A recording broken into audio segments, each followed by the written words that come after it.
ভয়ের সংস্কৃতিটা যে কারণে তৈরি হয়েছে সেটা না করলেই হয়ে যায়। দেখেন, হাইকোর্টের একজন বিচারপতি, যে কোনো একজন বিচারপতি, উনি জানেন না উনি কতদিন এখানে থাকতে পারবেন। উনি জানেন, উনি অনেক 10 জন ছাত্র যে হাইকোর্টে মাঠে যায় যদি স্লোগান দেওয়া শুরু করে যে ওই বিচারপতি স্বৈরাচারের দোষর, এটা প্রতিবাদ করার অথবা থামানোর কেউ নাই। পৃথিবীর কোন দেশে হয় বলেন তো আপনি, যে স্টুডেন্ট, কয়েকজন স্টুডেন্ট, এবং সেখানে কি প্রথম দিকে দেখলাম তো এই আসিফ মাহমুদ সজীব, সে ফেসবুকে স্ট্যাটাস দিয়ে বল, সে তখন উপদেষ্টা, সে উপদেষ্টা হিসেবে স্ট্যাটাস দিয়েছে তোমরা সবাই আজকে হাইকোর্টের মাঠে আসো। সবাই গেছে, বিচারকদেরকে প্রথমে বিচার কাছ থেকে সরাই দিছে, পরে সরাই দিছে।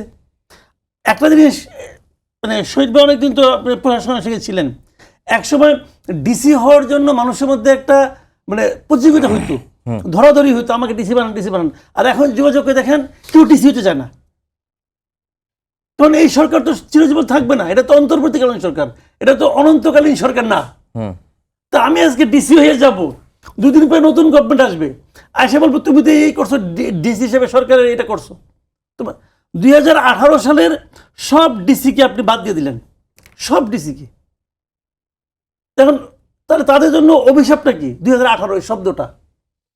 আপনি ভাবেন 2018 সালে একজন ডিসি উনি একটা জেলায় আছেন, প্রধানমন্ত্রী বলছে এই কাজগুলি করতে হবে, ওর বাপের ক্ষমতা আছে না করার, আছে।